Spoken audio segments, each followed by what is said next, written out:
Hello, this is Azrael. Thank you for tuning into my channel. And in this video, we're going to start off the lessons. And what we're going to first talk about is the great work, or inner alchemy. Wiccan traditions, or witches of any other tradition, sometimes will call this shadow working. And I can't help you with this. This is something that you have to do. Facing your demons, getting to know yourself, judging yourself fairly. Just like the saying on the Oracle of Delphi, or the Oracle of Apollo. It said, know thyself. Know yourself before you do anything. Second, we're going to be talking about grounding. This, I can help you with a little bit. Now, why is this important? Why is grounding important? Well, let's say you're going to be doing a love spell for a client, but you're not particularly feeling lovey-dovey that day. You don't feel it.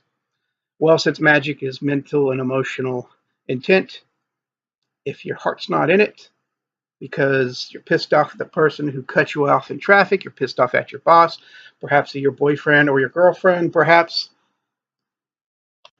who knows? So we're going to learn to ground ourselves. This is important because if you're going to be moving energies, you're going to have to make sure you're grounded enough. It's like,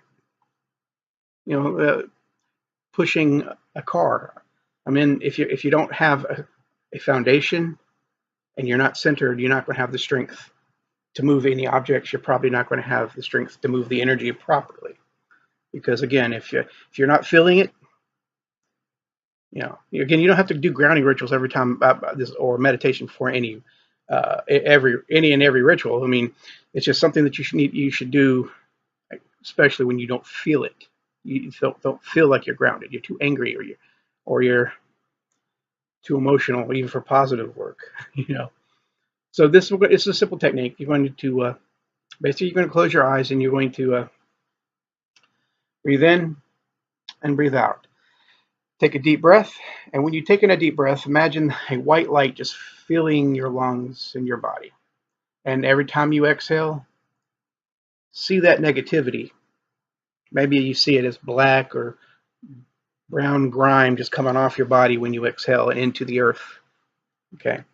Breathe in, breathe out.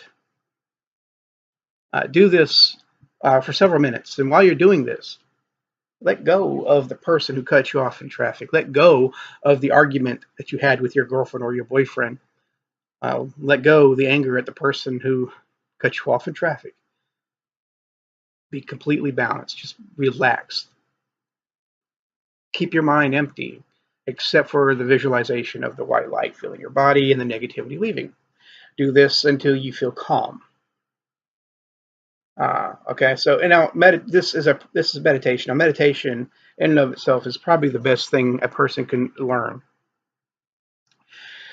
Meditation can align the chakras. When you want to do that too, you want to learn how to do that, which there's plenty of videos out for that, and some people don't even believe in chakras. But if you are not balanced, energy can't flow through your body properly, period.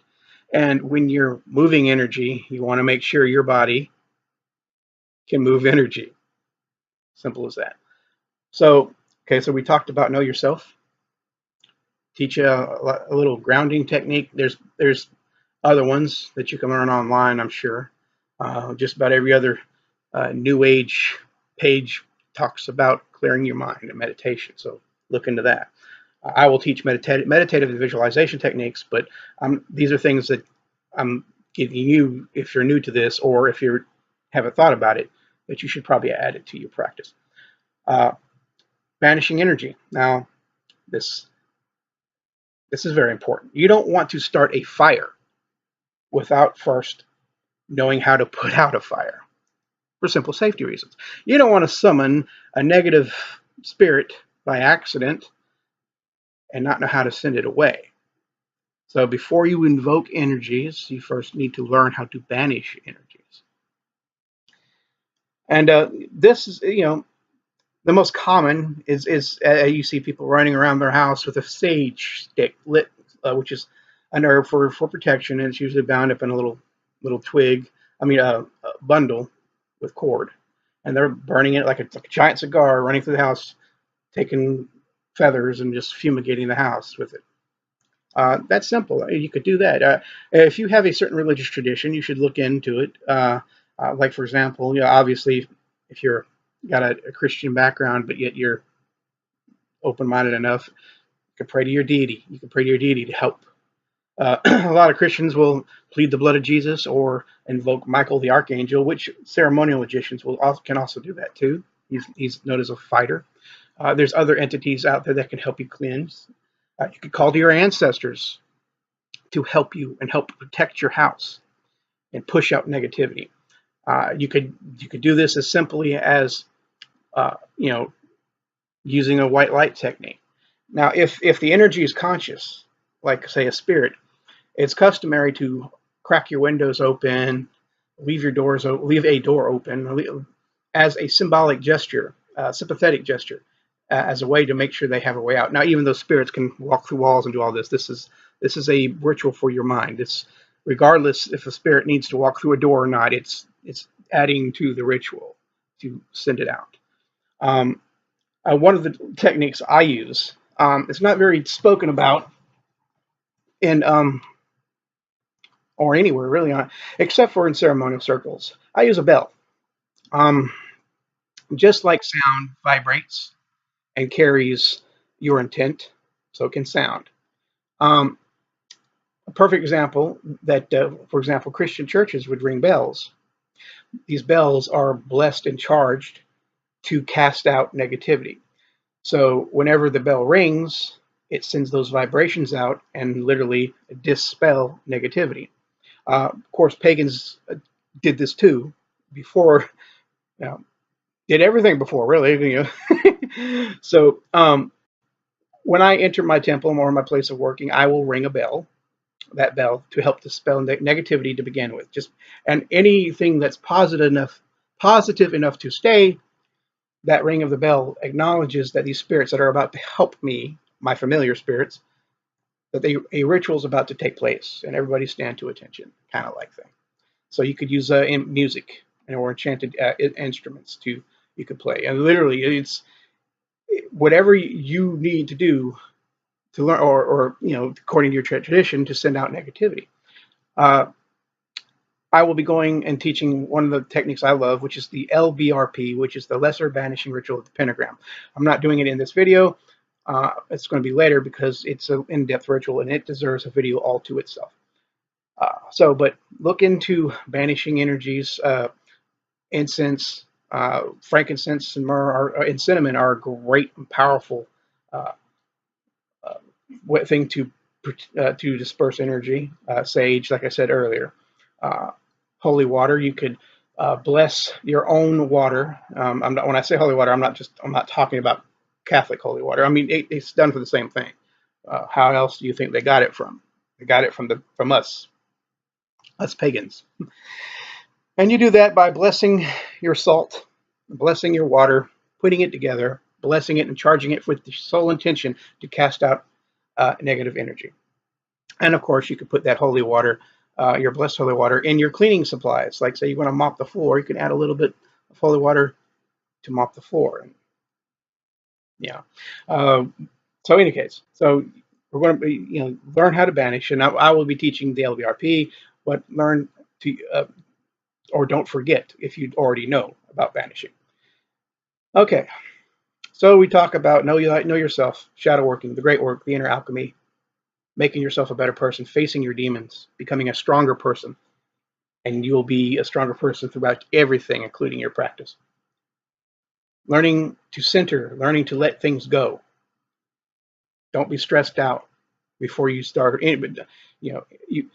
When you ground yourself, it's like you're a blank sheet of paper. Okay, it's easier to perform a great work on an empty slate. So grounding yourself, know yourself, banishing energies, and again, this is probably going to need its own video of itself because there's so many different techniques that a lot of people have never heard of, like the bell technique. Now, protection. casting circles.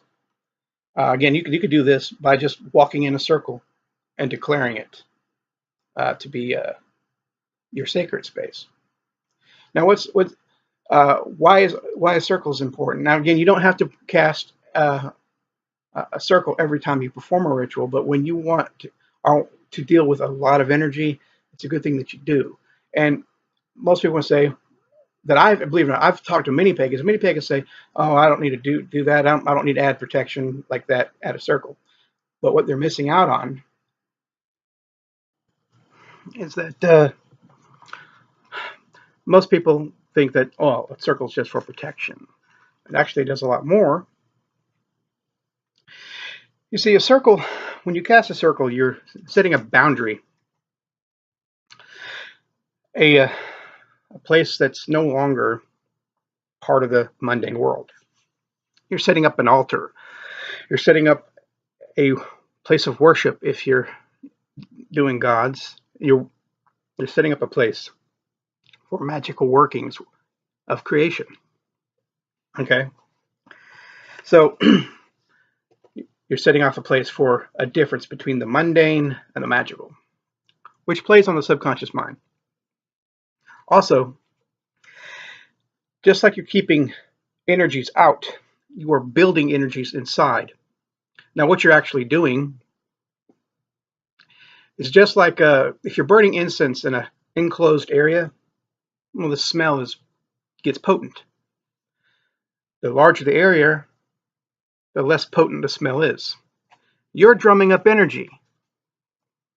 So you're confining it. You're keeping that energy you're drumming up inside your circle as it builds up, instead of dispersing. So you're actually making your ritual more powerful in a sense. Because within that circle, you create something that it's called the cone of power. So imagine this cone is the energy you're building up. It comes to a point. See, that point is the center of the circle. Right here.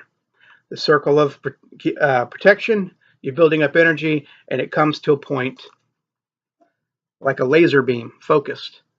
And you build up this cone of power, then you release the energy at the end of the ritual to act like a shot in the dark, and like a laser beam, boom, hitting its target.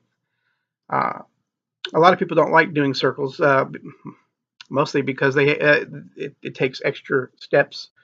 You build up your circle. Some Wiccan traditions, you walk around the circle 3 times. Some can be more. I mean, I myself, I walk around the circle 4 times when I'm one for each element, because I make my circle with earth, fire, water, and air. And then of course there's that metaphysical science thing. You always got to banish before you put up a circle, because if you don't banish and you put up a circle, you could be, imagine drawing a circle in the dirt. You might have some bugs in that dirt that you draw a circle. It's not sterile. It's not clean. You just created a circle, and you have negativity inside that circle as you do outside. So you get a clean area and do the circle. So in the most, we're going to do a video on this too, because I don't want to make a video too long, because if you make a video too long, it doesn't do the information justice. This is an introduction on what is done in magic with various traditions. So I'm going to do an own video about circles and the science behind them, or metaphysical science behind them as well. So in this video, if you've taken anything that I said, know yourself, add balance to your life, learn to banish negativity, and look into your own tradition. And if you haven't found one yet, do a simple Google search about casting circles. And I'm still going to make a video about it. But again, I'm trying to be broad. So I'm going to basically talk about how other traditions do it too, and I'll show you how I do mine. Well, this is lesson 1, an introductory course into the fundamentals. From here, I'm going to do some extra videos to help elaborate, circles and banishing.